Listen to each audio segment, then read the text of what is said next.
What's up, y'all? Welcome back to another episode of the Two Game Podcast. I am Matt Primo, joined by my brother from another mother, Christian Valencia. Hey, buddy.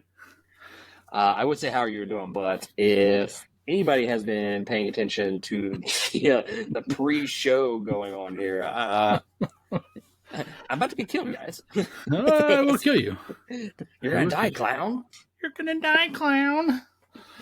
For those uninitiated, we are streaming this live through our Patreon, through the Discord, through our Patreon. So if you are interested in watching us / listening to us live every single week, then go to patreon.com/2game. That link is down below.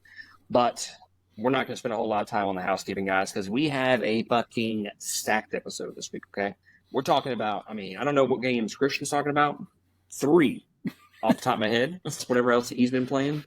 So we're going to be talking about this new series that we're going to kind of do, and hopefully we're going to see how it turns out, okay?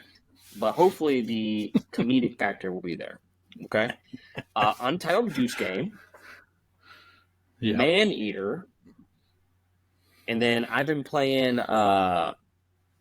Tales of Kenzera, Zao. So I'm very interested to talk about that game. That is a brand new release in 2024. And then we're also going to be talking about Microsoft closing down a bunch of their studios, and then new images from Batman the Caped Crusader animated series. We're going to talk about that very briefly towards the back end of the episode. But then, as always, we're going to be talking about our playlist and closing out the episode with our weekly recommendation. Without further ado, let's jump into this shit. Sir, what have you been watching that you want to tell the fine people about? So I started watching Jobless Reincarnation. That's part 2 of season 2 that came back out. It started finally coming in dubbed. MASH, Burnstead, the Magic and Muscle, that finally started coming in dubbed as well. Let's see. I've been watching some X-Men. Sorry, that makes me upset just talking about it. Why is that? Have you watched all of it, sir? I have not watched this week's episode. So what is that, part 2 or part 3? Part 2. One of my favorite X-Men died. Yeah. Yeah. No spoilers. Yeah. That was a fucking just a phenomenal episode. That was one of those It episodes. was fantastic. But that was one of those episodes that, like, because Tyler had hyped that up to me, and he's like, dude, this is like one of the best episodes ever. That shit was really good. I'm watching like the first 15 minutes of it. I'm like, it's good. I wouldn't say that it's best ever. And then just the last 10 minutes of that episode was just jaw dropping. Would be a word upset. I would use. I was highly upset, and I wanted to strike someone.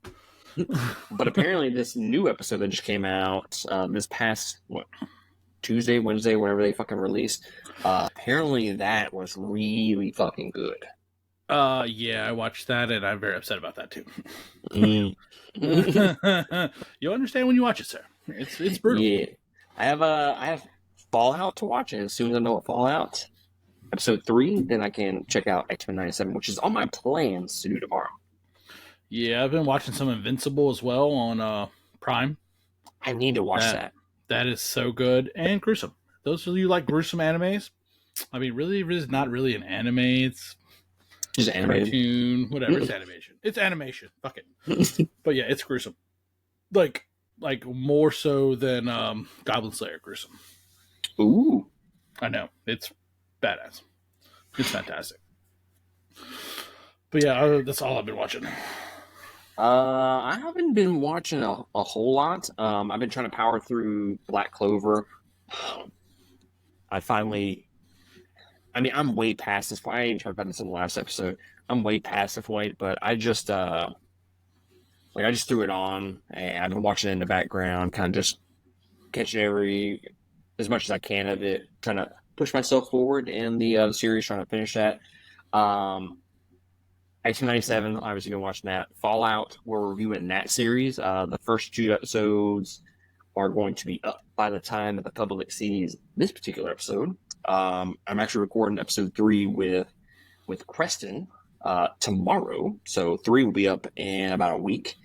And we got a huge stacked next couple months as far as content goes. Not only am I doing this Tales of Kenzera Let's Play series, which people need to check this game out once we start talking about that.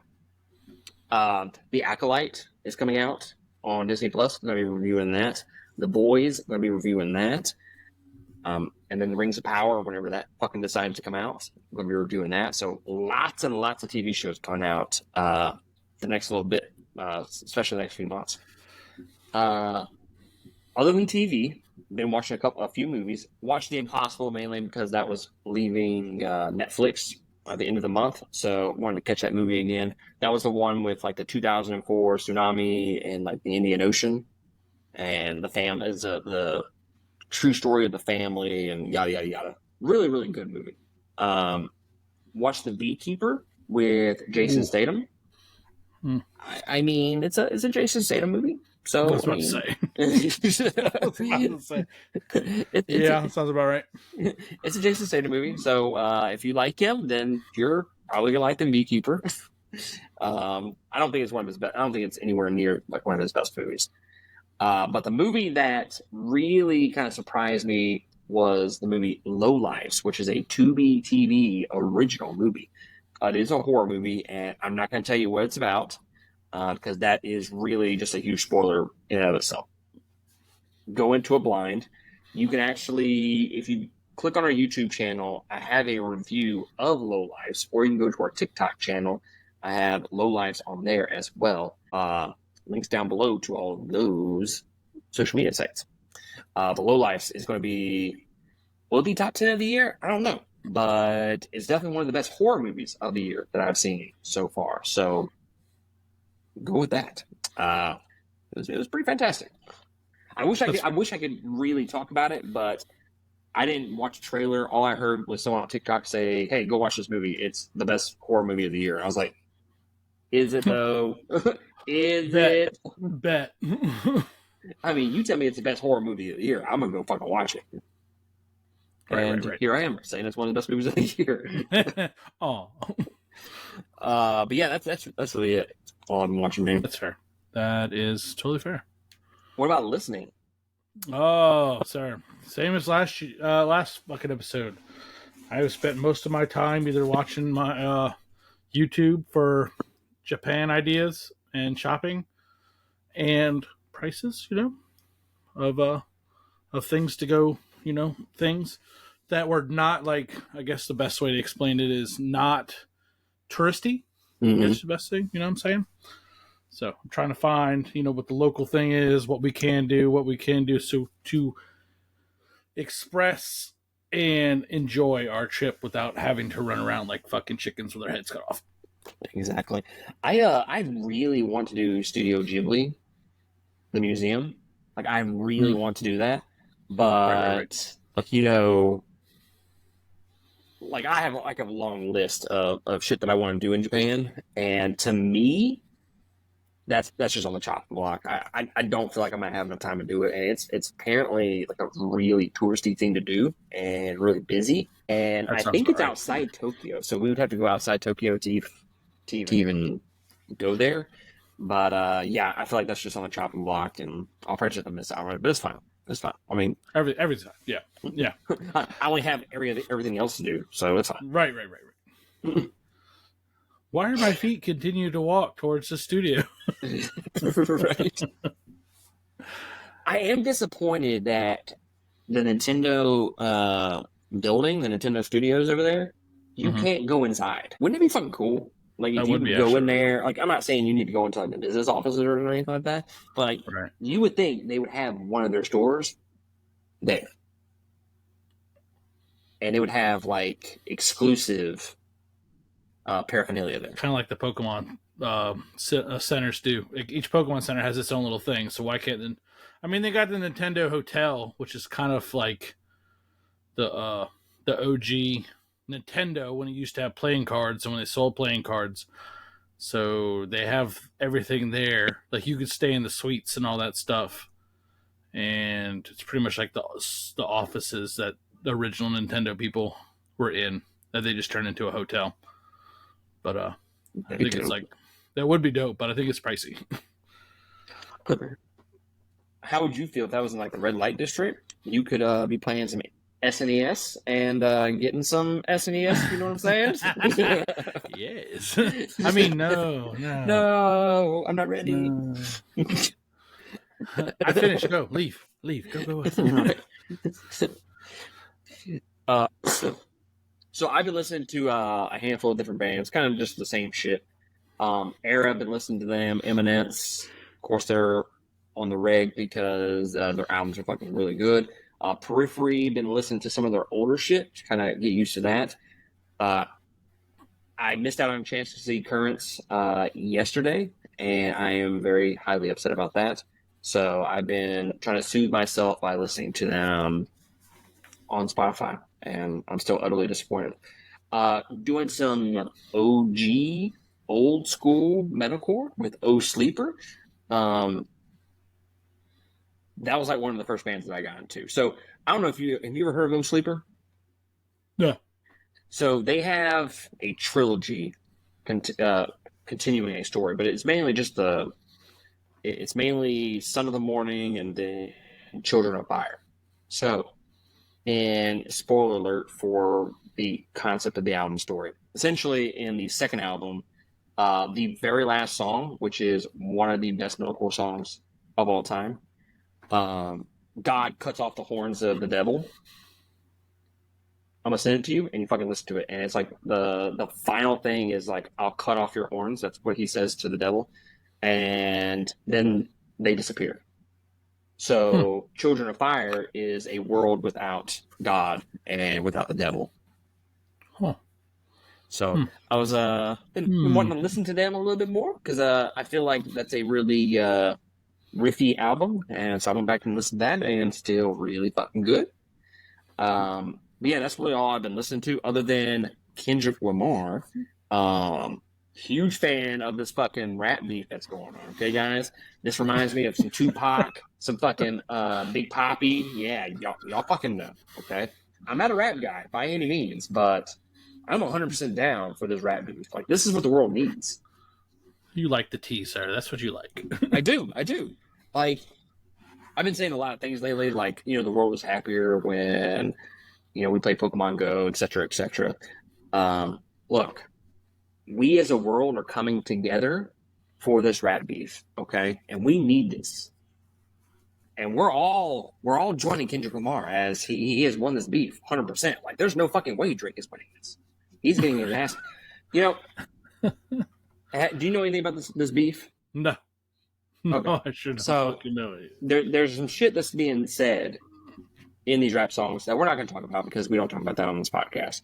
But Kendrick Lamar accuses him of a little something, something, a little, maybe a little bit of R word?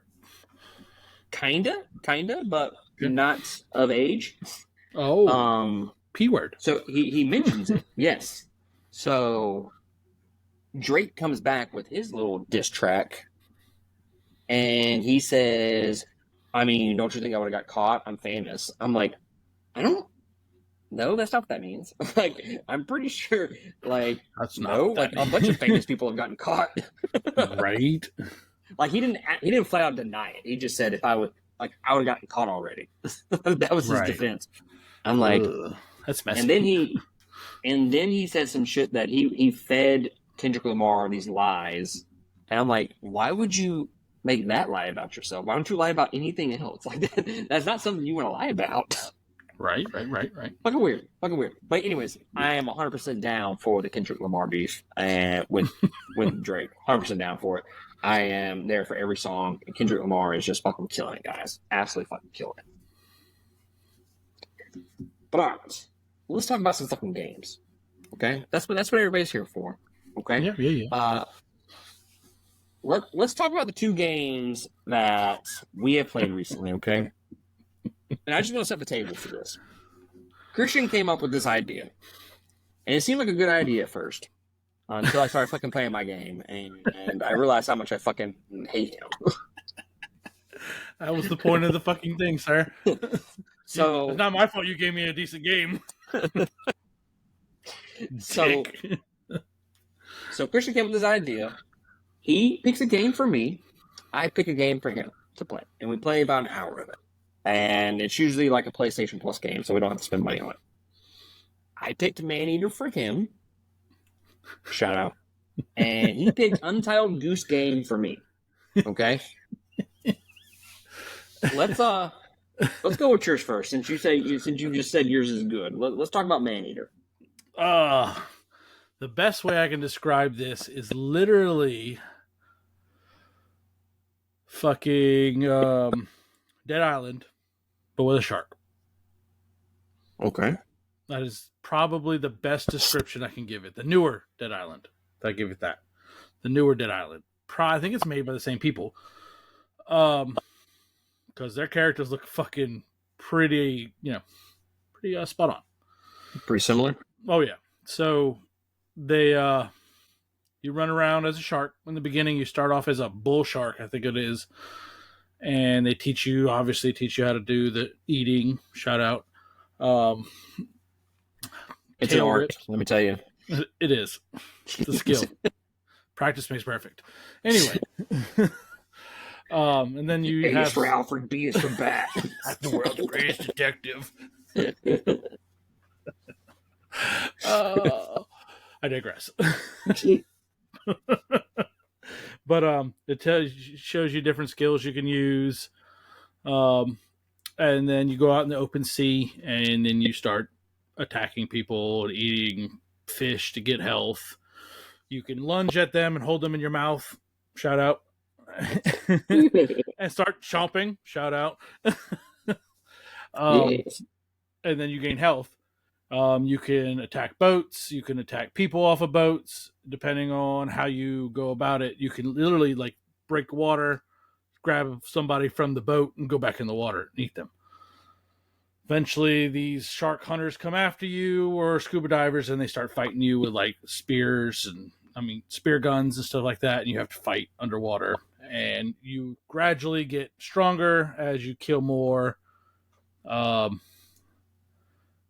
Supposedly, later on in the game, as you level up, you become a stronger shark. And then I think they eventually you get like a fucking killer whale, I think is at the end, or think of something like that. I don't know.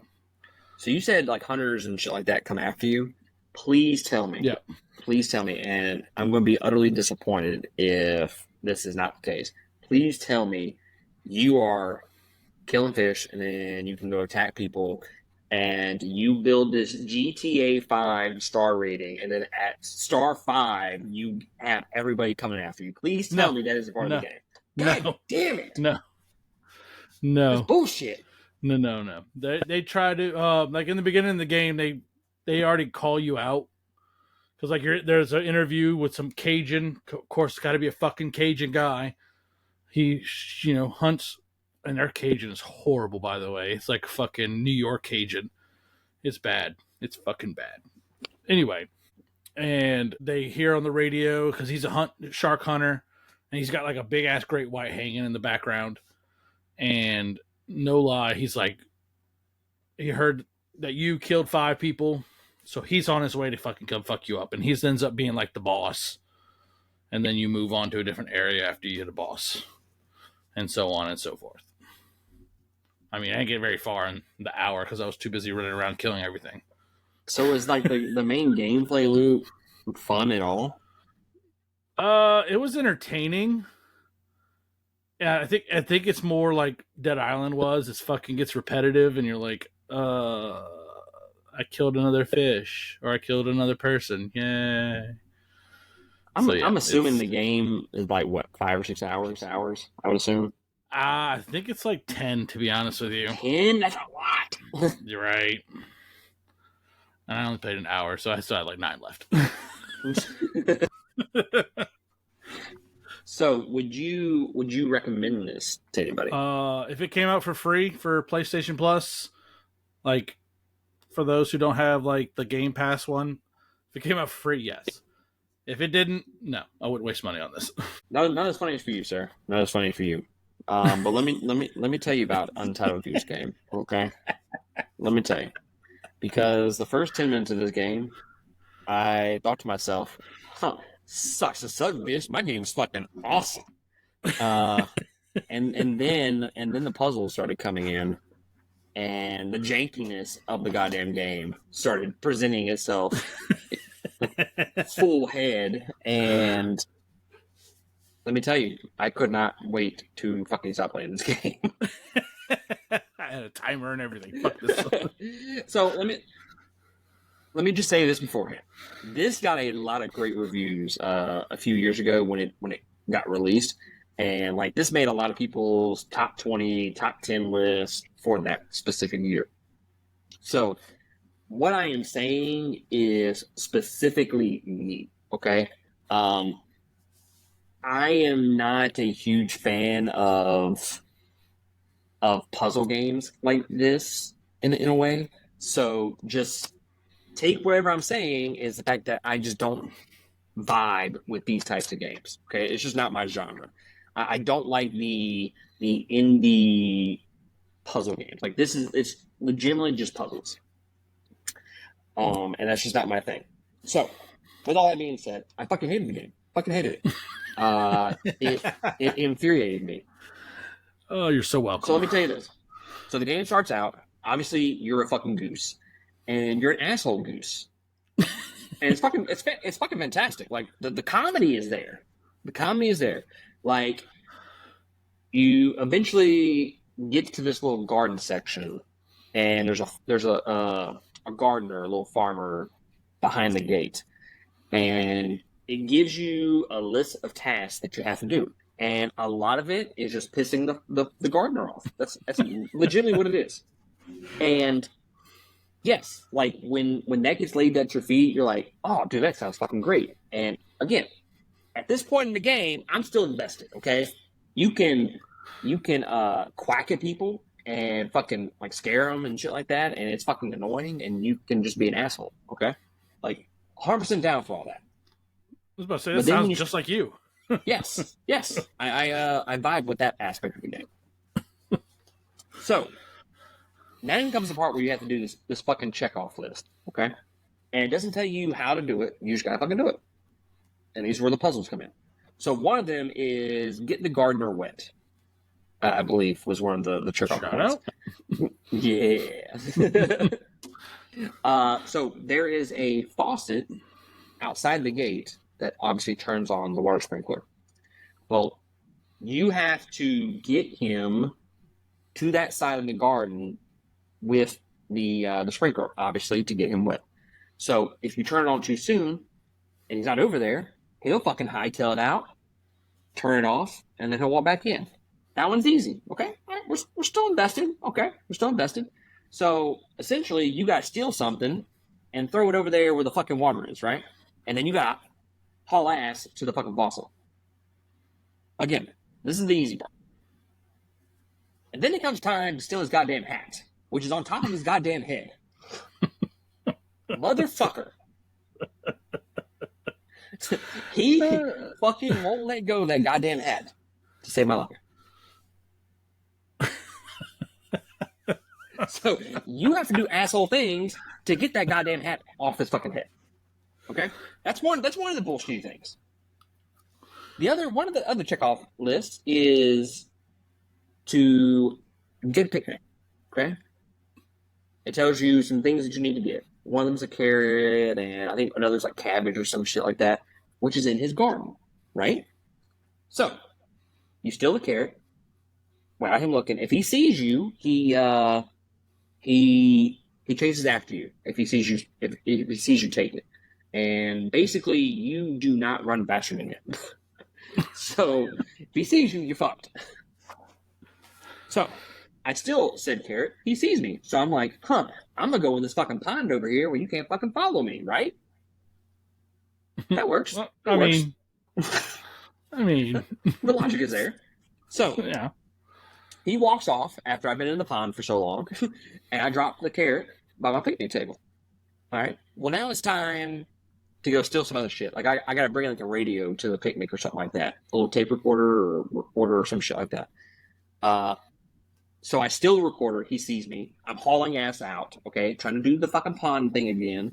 Well, I get to the pond, and he either catches me, or B, I get away. But guess what? He sees that goddamn carrot that I just fucking stole, and he takes the carrot back. I'm telling you, fuck that dude. It's fantastic. Oh, it's so fantastic. I love that you hate this. So, like I said, that's just 3 of the things you had to fucking do on this fucking list, and there's like 8. And a lot of it revolves around you stealing shit. And then I want to say it was like take his hat, and there's another hat on the door outside that you have to get him to put on, but you can't get him to take the fucking hat unless you take his hat, but he never gives you the goddamn hat. And it's just fucking infuriating. Fucking infuriating. That's fantastic. Yeah. So, like I said, this game just isn't for me. This could be for other people out there, and I'm not going to sit here and say don't play it or anything like that, because, like I said, a lot of people gave this great reviews. I'm just one of the outliers. I think it's a little janky with the controllers. Like you're pushing a button and it's not reactive. Like you're trying to, like I'm pushing the button to pick up shit, and it's not picking it up when I want to. But like when the gardener fucking comes over, I naturally pick it up. Like what the fuck? You're Johnny on the spot, aren't you? Yeah, like I pick it up then. Like I couldn't fucking pick it up 5 minutes ago when he wasn't fucking looking. Fucking carrot. And then, you fucking waddling out of the fucking trying to haul ass and shit like that, right? And you fucking drop the goddamn carrot, and you're like, fuck, I can never recover from this. Like, he's gonna fucking catch up to me now. And of course, you try. So, you fucking try to pick up the goddamn carrot, and then this motherfucker catches up to you because 1, you can't fucking pick it up, or 2, you're goddamn slow once you pick it up. So it's a fucking lose-lose situation. That's fantastic. Fucking waddling over there. Got that ass waddle, boy. Thick. Got that thick ass. Like, if someone played this game and they said, "Oh, dude, it's hilarious as shit," like 100%, like I would agree with you. The game it involves you being an asshole to the environment around you. And that's fantastic. Yeah, that's funny. But it's just personally speaking, it is just not a game for me. So I'm not going to recommend people not check it out. It might be something that y'all might be interested in. It is free on PlayStation Plus right now, so you can download that. I want to say, don't quote me now, I want to say it's like $15-$20. I know you can buy it on the Switch, which is very popular where a lot of people play it. I don't know. Maybe it's better on the Switch. I don't know.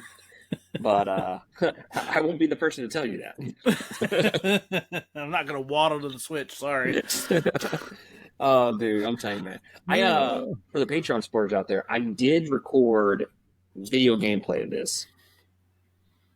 Oh, maybe I should. I recorded video gameplay of this, okay? This is strictly for Patreon supporters. So if you want to see this gameplay and you want to be...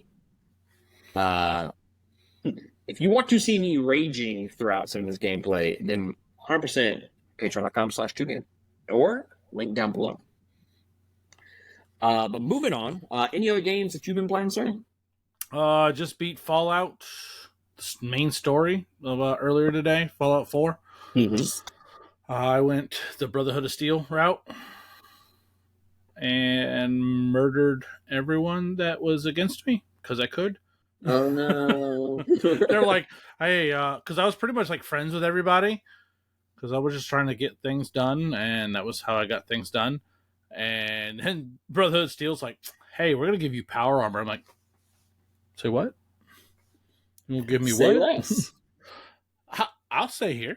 So the dude's like, hey, I want you to go murder these people. And I'm like, they were rude to me when I first came in. So I didn't want an excuse to kill them. And so they gave me an excuse. So I walked in there with my one of the best guns in the game. It's called Spray and Pray. It's a perfect name for it. It's literally a Tommy gun that shoots 45, round explosive rounds. It's fantastic. So needless to say, I was shooting people and they were blowing up. Arms, limbs, legs. Oof. It was fantastic. I literally walked in. It's got a 100 round mag.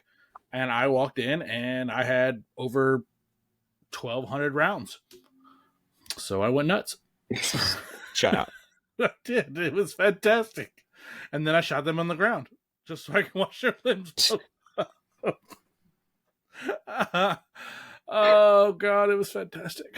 I had to do it twice because I fucked up.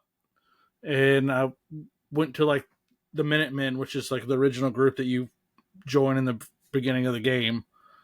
And I did a lot of work in the Brotherhood, and it failed me for the final mission.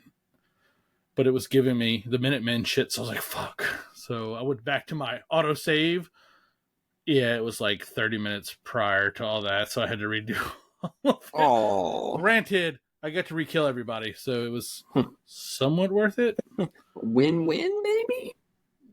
But I do have this Tesla gun, and it's pretty much a one-hit, two-hit, depending on who I hit.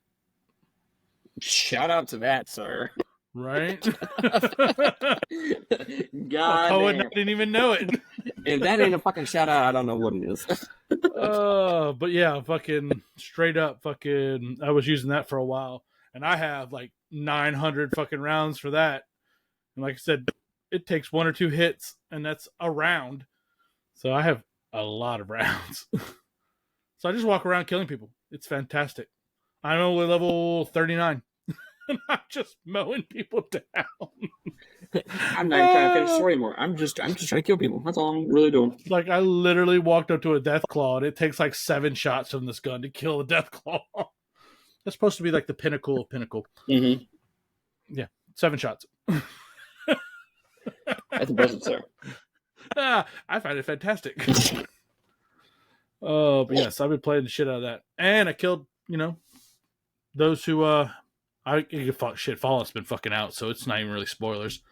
I fucking, when I finish the Brotherhood, you go, find your, significant other, I'm not going to say who, those who are still playing it, that have never played it, like you. And I shot him in the face. Straight. I found a little, like a 9mm fucking with a suppressor on it. It's like a legendary gun that you get through a mission. And I fucking shot that dude in the face. Right in the fucking face. It's almost like it. It's the golden gun for the VAR system. So I literally aimed and pew pew. His head went wee. Shout out to that as well. Indeed. I quick saved it just to, make sure there was no, repercussions for shooting the said person in the face. Right. Let's make sure this is what I want to do. I wanted to do it. And I was going to do it. Just wanted to make sure, I get away with it. Mm-hmm. It's all about angles, sir. All about angles. Life's all about angles, sir. Back to life. Indeed. So I've been playing, yesterday I saw this game on PlayStation Plus. Okay. And the cover art looked pretty good, and it had just released. So I had just legitimately just read the synopsis. Okay. It said Metrovania platformer. And I was like, I'll check it out. It's fucking free. I'll give something to talk about on the episode this week. So right. And it's Tales of Kenzera, Kenzera, Zao. This is a 2D Metroidvania action platformer.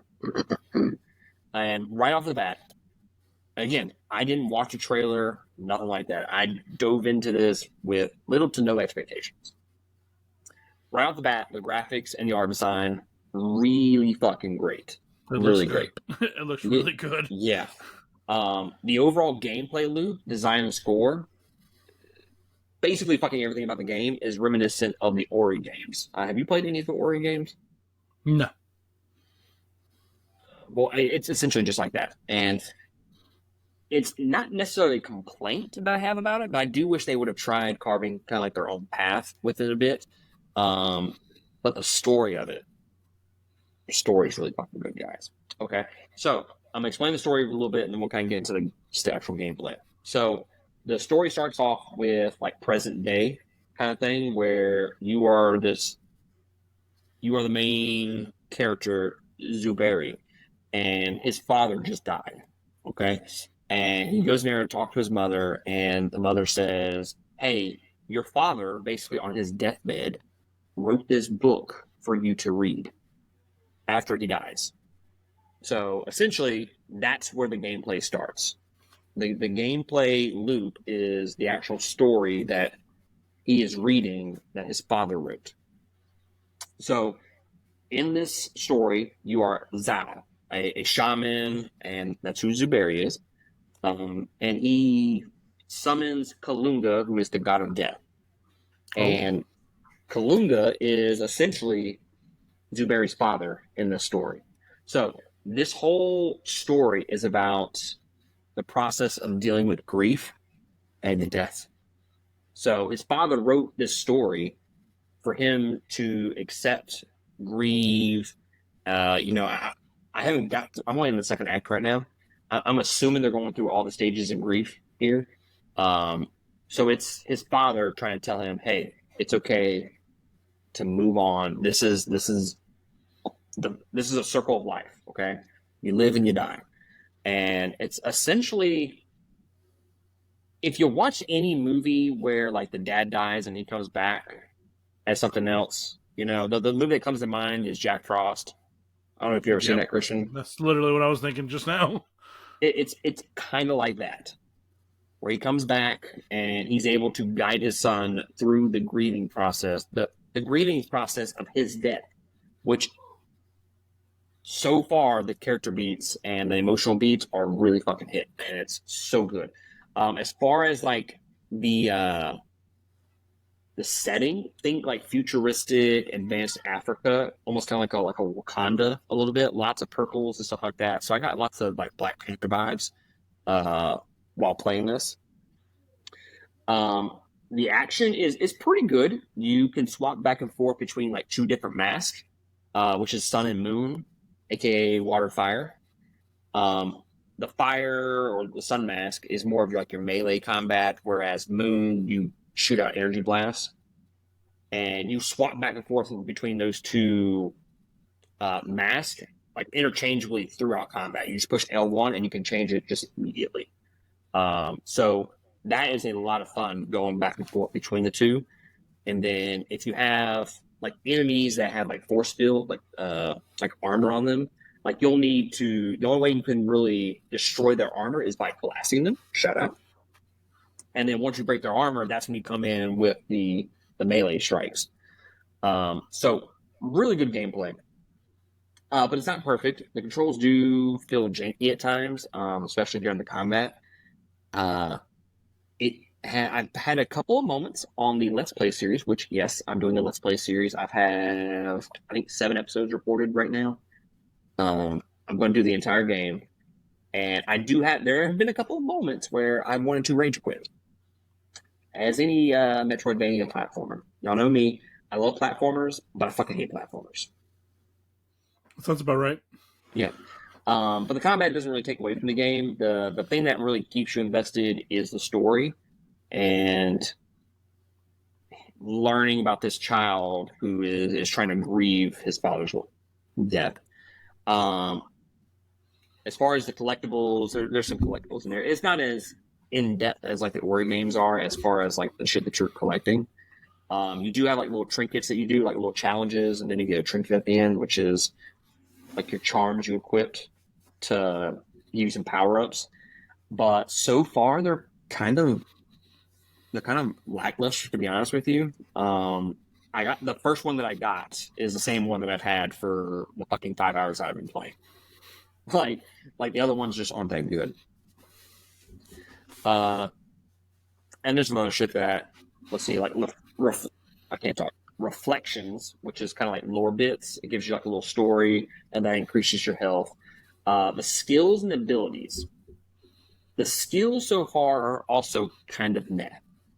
Like the first few that I got was you have like special abilities where one's like a power beam. It's called a moon blast or some lunar blast, and another one is what the fuck is it called? It's the one with the fire, and it basically shoots upwards, and it's more of like an AOE kind of thing, upwards. You can increase the power of those, and you can hit one more time in your combos, and that's about it so far. So it's very lackluster in terms of the skills. The abilities so far are are interesting because you can use them in combat, which I don't remember in Ori. I think you could use the abilities that you got, but to me, these feel more involved with the combat. You have like a sphere that you get, and you can throw a little fire spear at your enemies. Uh, the water one, you can freeze like waterfalls and climb up them, or you can freeze your enemies for a short period of time. So yeah, overall, guys, I am thoroughly pleased. Shout out by this game, and the fact that I just jumped into it head first and didn't know anything about it just made it all that much better to me. Absolutely. So if you're a huge fan of the Ori games, 100% go check this out. It is free on PlayStation Plus. It is $20. I want to say elsewhere. It's on PlayStation 5, the Switch. I want to say it's on Xbox as well. You know, I was talking to Tyler the other day, and he said, you know, he checked it out, and he's like, that looks pretty fucking cool. And I was like, oh yeah, it's like $20. And I tried thinking to myself, is this game worth $20? And like I said, if you're a fan of Metroidvania action platformers, the Ori, Will o' the Wisp, Ori and the Blind Forest, I think it's worth $20, guys. I think that's a fair price, especially for the graphics. I mean, you just look at it, Christian, right? Like the graphics look fucking really good. It looks really good. And like so let me say this: the beginning of the game, it's almost it's 3D, like it almost looks like a AAA game. The way that it's designed, like it looks really fucking good. As you move through the game, the conversations are not like the characters are not talking. It shows up on the it shows up a little window what they're saying, and then it shows the character, and it just has the voice monologue over it. Yeah, it's that, but like legitimately, that doesn't take away from the game whatsoever for me. I think that's just more of a budget concern more than anything. Yeah, voiceover. But everything else is kind of expensive. Yeah, I mean, whew. But yeah, I'm pleasantly surprised by this game, and I'm 100% gonna finish it. It's I think about 10 hours long, and I'm in Act 2. There's 4 acts, and of course there's 3 like gods that you have to take down and or some shit like that. So, if you have played Tales of Kenzera, let us know in the comments below of what you think about this game. Is it worth playing, or drop us a comment. But the last 2 segments that we're going to talk about on Batman Caped Crusader. Did you see these pictures, sir? I did see this picture, sir. What did you think about these images? I'm very curious to get your thoughts on this. I don't know, to be honest with you. Like, I don't like them. I don't like them. I don't like it, to be honest with you. It kind of like reminds me of Wolverine. Oh, you mean his cowl? Yeah. Yeah. So I'm waiting for him to be like, "What's up? I'm the Dark Knight, bub." Fuck off.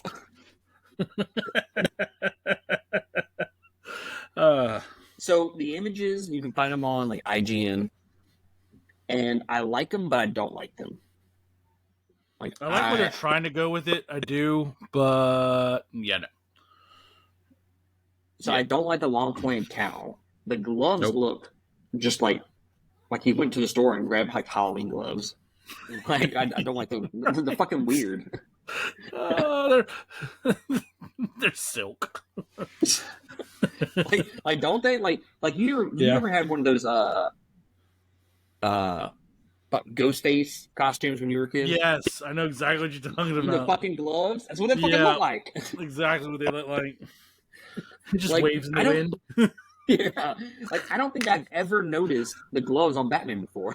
Like you look at No. the cape, you look at the cowl, and you kind of look at the armor. Uh, but I don't think I've ever really just pinpointed on fucking gloves before, and I don't like them at all. They Selena literally Kyle. they were also remind me of the ones like from Final Fantasy VII Tifa's. Yes. Golly.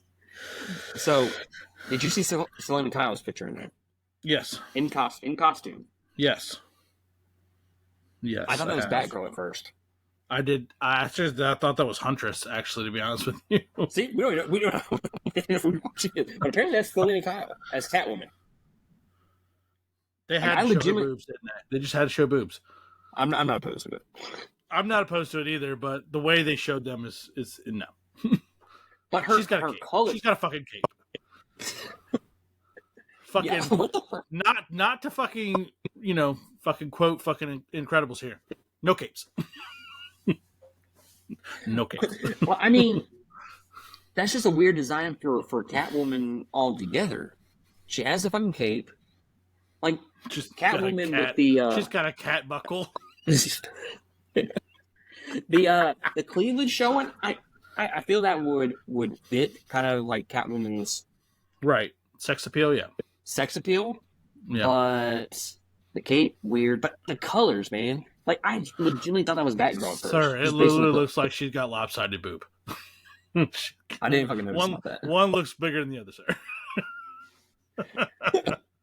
Hey, who are we to judge? Yeah, who are we to judge? I mean, I'm not judging. I like them the same. It's just I think somebody got lazy when they were drawing. So yeah, August 1st, 10 episodes are going to drop on Amazon Prime. All right. This is supposed to continue the legacy of Batman the Animated Series. We don't know any of the voice cast. Obviously, no Kevin Conroy. Rest in peace. So I'm very curious as to who the voice cast would be. I've heard quotes of Jason Ackles doing it. That'd be good. He was in the Long Halloween animated movie. Oh yeah. And he did the voice for that one, if I'm not mistaken. And like he has his voice fits back like 100%. Right. But we also know that Mark Hamill is not coming back because he won't do Joker without Kevin Conroy. So it's going to be hard to do with him dead, but whatever. That's what I'm saying. That's what I'm getting at. Like, you can't make that excuse. He's dead. Well, that's what he said. He's like, I'm not going to do it again because we don't have Kevin Conroy. But whatever. Keep on. Fuck you. No, fuck you. But the guy that originally created the Batman the Animated Series, Bruce Timm, he also did like the OG Justice League series, Superman series. Like, he knows a fucking thing or two about making some awesome fucking animated series. Okay, let's just go ahead and just put that on the table. I'm just curious as to what they're going for. I wonder if they're going to go for like more of like a detective style series, right? Which I would not be opposed, as long as it's good. As long as it's good, like give me the detective stuff, but throw in some action. Obviously, we need some action to fucking carry. Have you seen Harley Quinn though? Like, come on. The animated series? A large legend. Well, they have pictures of alleged Harley Quinn on here. Oh yeah. I didn't like it. I didn't like it either. Didn't like it. No. I didn't like your outfit. So far, there's just some shit with this series that hasn't been announced that I'm just like, I don't like that. I mean, let's be completely honest. I'm still gonna watch the fuck out of this, and I'm gonna watch all 10 episodes. Like, let's just call it, guys. I'm 100% gonna fucking be there to watch this. That's fair. But I might be like Nick and just be super excited for it, and then watch it, and then be utterly pissed off and bitch about it. Be super critical about it. Yeah. So, did you see anything about Lord of the Rings coming out with a new movie in 2026? I didn't read anything about it, but I did see somebody did post something about it, and I didn't know if it was real or not. Yeah, so there's a new movie coming out, and it's The Hunt for Gollum. It's somewhere in the first movie when Gandalf goes off to go look for him. That's essentially what the movie's taking place, apparently. Oh, But anyways, I had texted this news to Preston and Nick, and I said, Preston, I need you to talk me off the ledge here, man. I don't know if I'm overreacting, but I don't want to be like Nick and just absolutely be negative towards this. that's fair. And then fucking Preston straight up was like, "Nah, fam, you good? This shit sucks." Oh, that's fantastic. Uh, so yeah, I'm 100% gonna watch Batman the Animated Series. I'm cautiously optimistic. Okay, cautiously optimistic. Yeah. The last little bit that we're going to talk about with this week's episode, Microsoft closes down some studios. So earlier this year, late last year, they had the acquisition of Bethesda. Right. A lot of people were worried about that because they just expected once you spend billions of dollars on a fucking,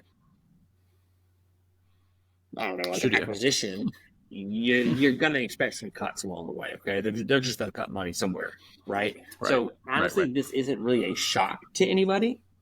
But following that acquisition, they have closed a number of those Bethesda-owned studios, which Arcane Austin, which created Redfall, which I never played, but I watched some gameplay. It was doo-doo anyways.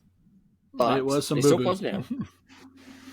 And then they've also closed down Tango Gameworks, which they did Hi-Fi Rush and The Evil Within. Hi-Fi Rush got really great reviews. The Evil Within has a cult following. A lot of people love that game. Yep. So the issue here is obviously Microsoft has come out and say, "Hey, we want smaller games to win awards," and yada yada yada. Okay, but you just closed down a studio that made smaller games. Hi-Fi Rush, The Evil Within, like these aren't like huge ass games that are being made. Like The Evil Within probably had a little more than Hi-Fi Rush, but for the most part, that is smaller games, and they just fucking closed it. So the studios are gone, and they're bitching about they want smaller games, right? But then they do this, and I don't know. It's just really weird. I've never, I won't say I've never been a fan of Xbox or Microsoft because I have. I used to play Xbox religiously up until fucking Christian made me start playing PlayStation, and my life has been forever changed. I jumped ship at the right time. You're welcome. So my thing is, Microsoft has. When's the last time they had a great game? A great fucking game. That was a first party game. My head. I mean, I didn't play. I didn't play Halo Infinite. And Halo Infinite was crap. It was boo boo. Yeah, I mean, a lot of people talk shit about that. I don't know the last time they had a huge win. So now they're trying to cut out. They cut out the studio that made good games. Hi-Fi Rush was considered one of the best games for Xbox in recent years, and I don't know if it won awards, but it was up for some awards at least. So they're like, no, let's just keep making shitty games. Let's cut in the studio that actually made some good games because we don't want to do that. Like, why the fuck do we want to make good games? Just make another Call of Duty. It's fine. And that's the thing people are saying. Like, they only want the shit that makes Call of Duty games, and it's like that sucks, man. Because personally, I prefer indie games. It depends. To me, they tend to have more care put into them, and they're not just rushed. They feel more cohesive in a way, and a lot of times you don't need a fucking update the day that you fucking play it. Right. So, to me, this was a shitty fucking move by Microsoft and closing out these studios, and that's going to be the general sentiment from a lot of people that you see on the internet. But the biggest question that I have, sir, and I don't think you ever played it, Ninja Theory and Hellblade. Hellblade 2 comes out May 21st. I hate these fucking emojis on this shit. I don't know how to turn it off. Surprise! So, Hellblade 2 comes out May 21st.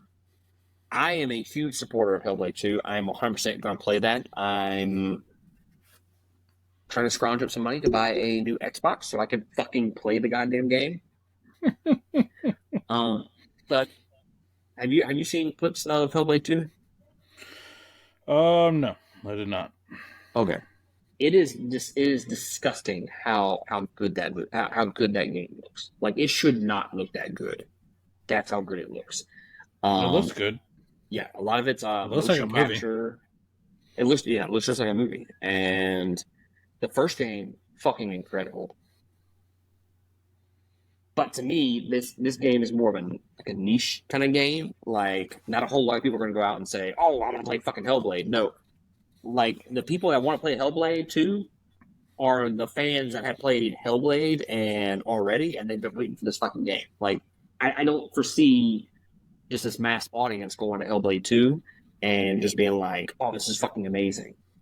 I mean, granted, if the game scores really well on like reviews and whatnot, like, if you go it's 9s or 10s or whatever, then obviously people are gonna go check it out. But for right now, I feel like it's like a cult following of us people that have played Hellblade because nobody ever talks about that series.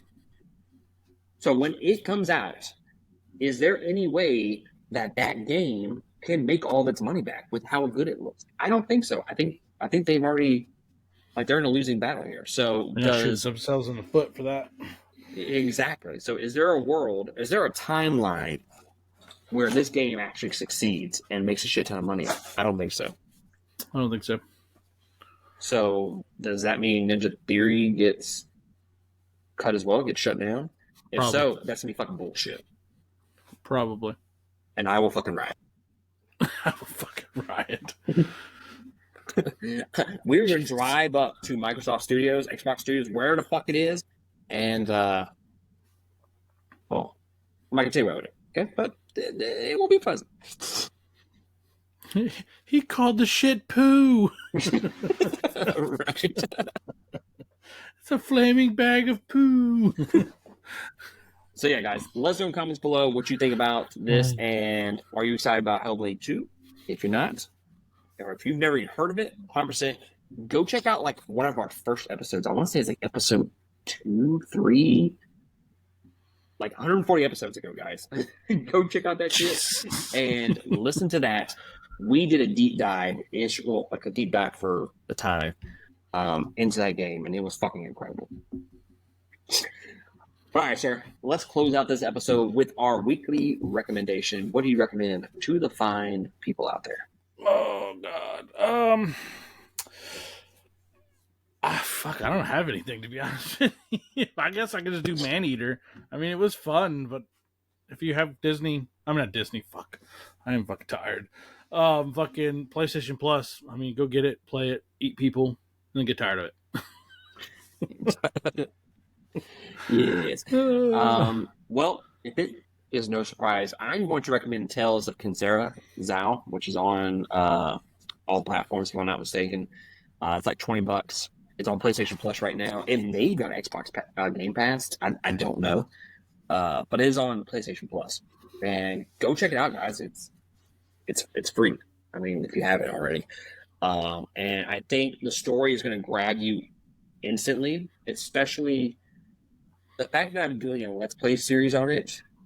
I think is making me enjoy it a little bit more because while the story's going on, I'm kind of like voicing out loud where I think the story's going. When a character says something to another, or like when Kalunga says something to Zhao, hey, you need to accept this, or you need to move on. Life's a circle, shit like that. Like I can start saying, hey, this is him talking to his son about processing this, and you it's okay, you have to move on, kind of thing. So I think I'm enjoying it a lot more with the with the Let's Play series going on. But y'all should be able to catch those episodes soon. I'm gonna record another batch tonight, and I'll start releasing those probably next week.